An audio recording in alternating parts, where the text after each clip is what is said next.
Heritage is... that's a difficult question, actually. Ooh. Oh, that's got me, that one. Heritage is... It's like the history of the building. Anything that we value from our past. It's that which is handed down, I suppose, technically. Buildings, landscapes, memories, documents. There's a lot of different things in the background that we don't know about. It's all there to discover. Heritage is... It's the stories behind the buildings. It's the stories behind the key features, the actual people. It's history, is culture, is society. It's all those things enveloped into one, I guess. That's the quick-fire answer. It's the continuity of our identity as a group of people, and it's something we should protect and look after for our children and for ourselves.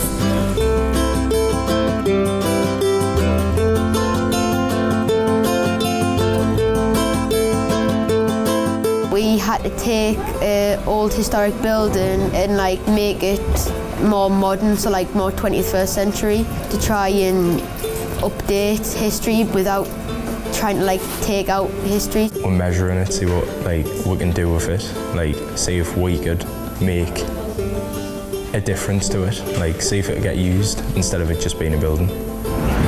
Today our 10 students are out community canvassing in the Wallsend Centre. We're here to get a survey of what people would like to do with the Buddle and what they would like to see it reused as. The ideas we've had in renovating the building are mainly focused on the younger generation of Bedlington, as we discovered there was a lack of things for the younger generation, and also to try and get them into historic buildings a bit more. And we're going to try and make it into an ice rink. We're going to try and make it more family orientated, however we are going to keep the heritage in it. We decided after a lot of talk and a lot of ideas that we would do a laser tag / cafe and function rooms. It could either be used as a bike shed or as a storage facility or even turning it into an allotment. Our idea was to make it a B&B and cafe in the Coast Guard building in the Priory. The students have been out of class, out in the community, on visits, been given a lot of responsibility, which you can see them growing from each time. Today we've been showing some students from Sunderland College around the buildings of Palace Green Library, which is part of the university's library, to show them how you work in a heritage setting and the kind of concerns that we have about having a very modern use of the building in a heritage setting. They're looking at old techniques and how they relate to the modern techniques that they're learning, the history of the craft, etc., how it's developed, how it's changed, how things have remained the same. And they'll then be able to apply it as part of their the craft work in the workshops back at the college. So what we're doing today is really learning some old skills. A lot of signs like we're making today are done with router bits in a machine, and it loses a lot of the character, and unfortunately a lot of the skills are lost too. So what I'm trying to do with these youngsters is to help them develop traditional skills in woodworking. Today we're just giving the lads a bit of experience of restoring the greenhouse and explaining some of the timber sections that are going to doing the conservatory, and how when you're working with anything of historic conservation you have to have the old and the new. The focus and the concentration and you could see just the kind of respect for the tools that we're using and everything. It was just fantastic.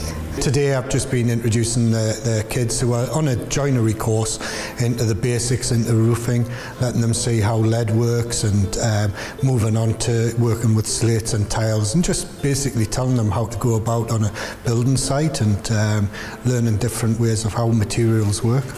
Well, we've been learning about tiles, lead, and how to resurrect it and that. I was trained on the job by somebody that started in the last century, or 2 centuries ago now.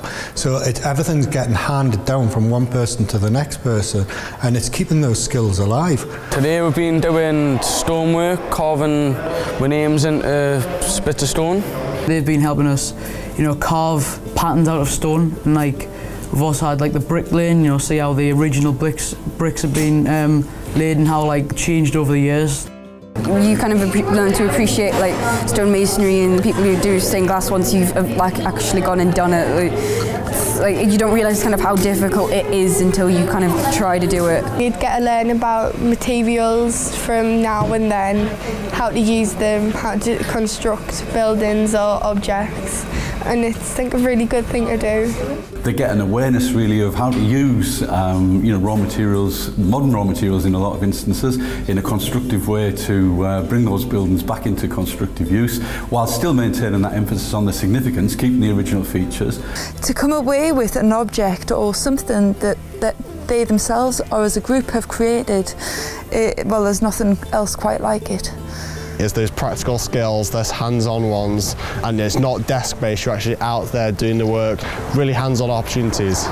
They'll take away personal skills, attention to detail, quality of workmanship, an interest in something that they find, that can just try something, switches something on with them, and it's an interest they can take on and continue out through life.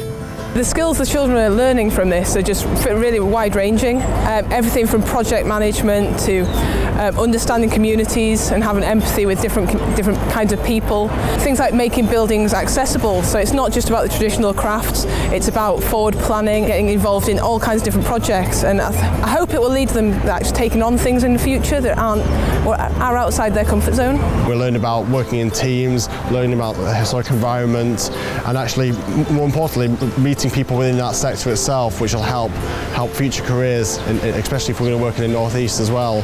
They get a broader understanding as well of what archaeologists do, what conservation officers do, what architects do, and I think really it's part of a well-rounded sort of experience that just shows them another aspect of an approach to history that they might not get from doing just straight history out of books. In the long term, we need a new generation of architects, surveyors, engineers, craftspeople to come through and help look after the historic built environment. So what this is about is often in colleges, schools and the like, universities, the idea of working in the historic built environment is not presented as a possible option.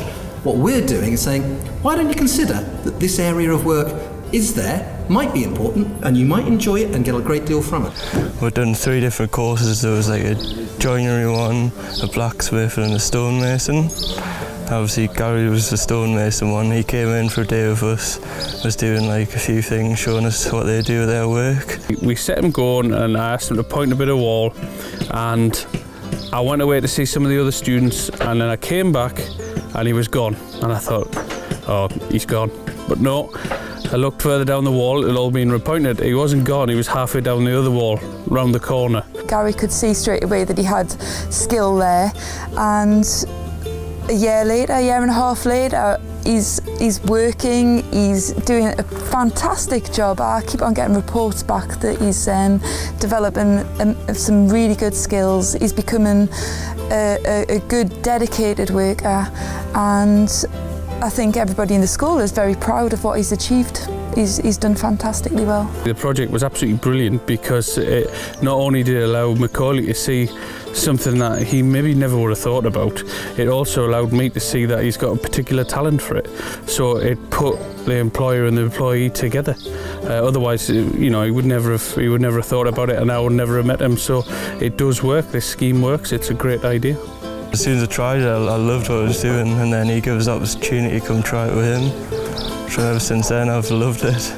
I'm just very pleased that his future is there, and as long as he works hard, heritage skills and with his own hard work have made that happen. There's definitely work there in the heritage field, and it's a lot more interesting working in the heritage than new build.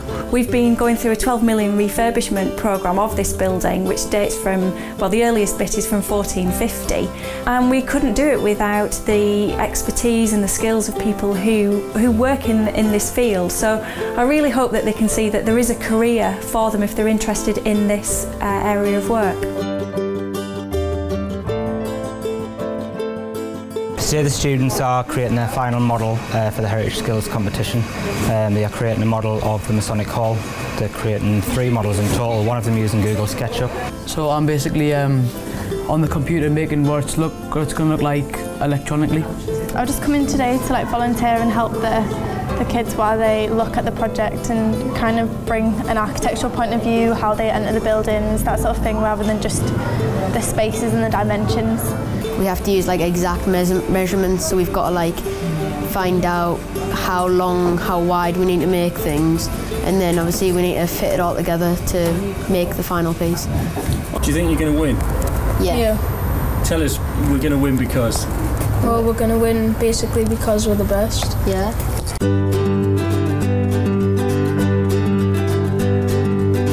We're like talk to the judges about what we've chosen for the heritage building to be, and like talk through our ideas and how we've done it.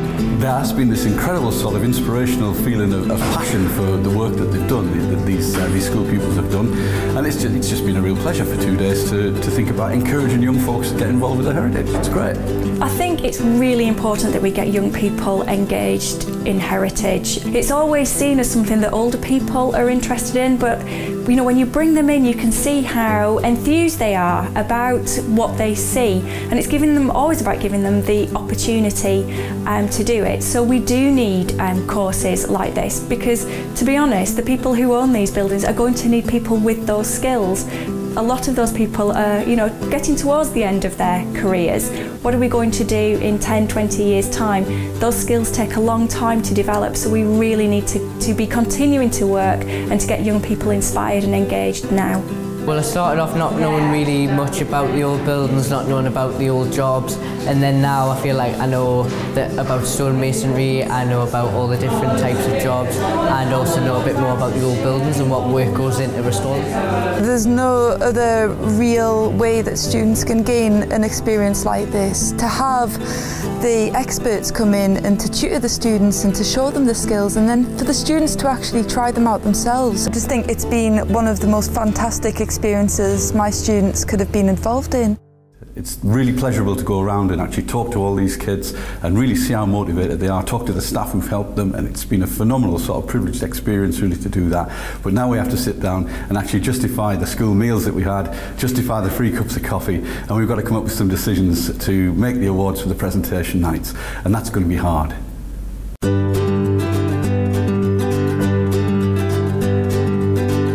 The value placed on these buildings is just the value placed on it by people. Without people, heritage is nothing. And I think today what's come through very much is trying to link in the theory behind heritage with the practicality of looking after these buildings. It wasn't just theoretical, you were thinking in a practical sense as well. And I felt this really gave a motivation to learn. It's a very good sort of experience to have in terms of just communication skills, in terms of preparing a full report, working as a team to do that on the project. This has been a great complement next to my degree of looking at ways in which we can implement management plans and theory that we've been talking about in class and also as a group and in seminars, and putting it into practice and seeing sometimes where the theory doesn't always work in the real world. I'm always impressed with the professionalism of the groups, the way they've turned up. They've produced a really nice piece of written work, and then they complement that with a really well presented PowerPoint. And I just like to see them working together like that in front of you. One of the interesting things is how well they've done, how much information they've generated, how much they've learned. And that has come through in their presentations. There's this understanding of, one, why historic buildings matter, two, what they are and how they might be protected, but I think also really what it is they might be able to contribute to help look after those buildings in the future. And that's really the important legacy of what it is this project is all about. It's going to give me an opportunity to understand how to work with heritage buildings, what they mean to the people, and how it's been a great opportunity to just pick up so much knowledge that I could use in my future career. Someone today used an absolutely extraordinary phrase. It was an encyclopedia of fabric, a physical encyclopedia. That was what one of the students presenting today sort of referred to it as. But I think that's a really lovely phrase. And we all picked up on that, and I think we'll all take that away. And that's something that we hadn't considered, but it really summed heritage up, even to us. And the winner is? We're still talking about it and not yet come to a view. It's very close because they're all very good submissions. You'll have to wait until the presentation night, but we'd like to thank the students, because without the students, today wouldn't have been as worthwhile, and we got a lot out of today as well.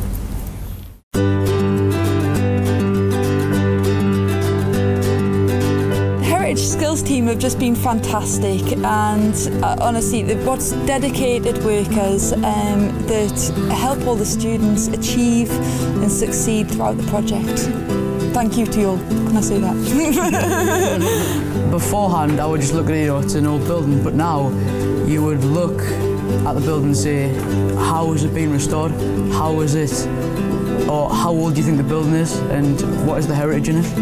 Like, old buildings shouldn't just be looked at because they're just there. They should be looked at like, oh, what could it be done with it if it's not getting used? I just used to think that there were old buildings, now we're heritage. I think that you can tell that they're listed and that what work needs to be done on them, and that they can't just be like straight away and then do it. You've got to take your time and different things have got to be done. On the way home, I now actually look around and look at all the buildings and say if they've been used for something else, and think, what have these buildings been used for?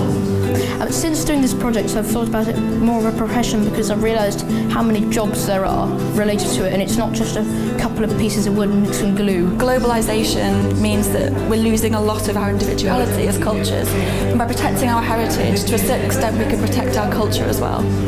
The good thing about heritage is that you can engage with it all the way through your life, from visiting castles as a child, to studying it in university, to taking part in a project like this, or to managing a project like this when you're older.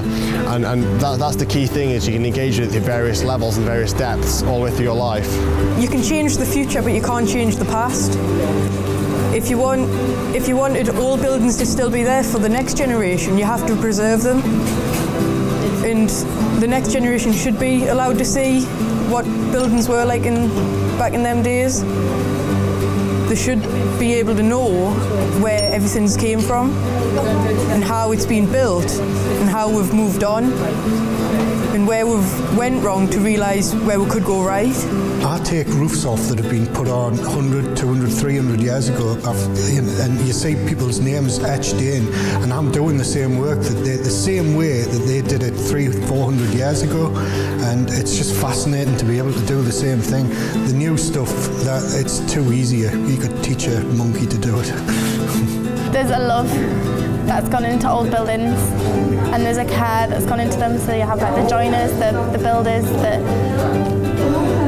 plasterers. There's so much like skilled work that's gone into these buildings. Instead of just tearing them down, to conserve and love them the way that they have been built, it's quite a special thing, and it does bring the aspect of community. It creates this like soul to a place. Old buildings are the bomb. I love old buildings. I know that's really sad to say, but it's true.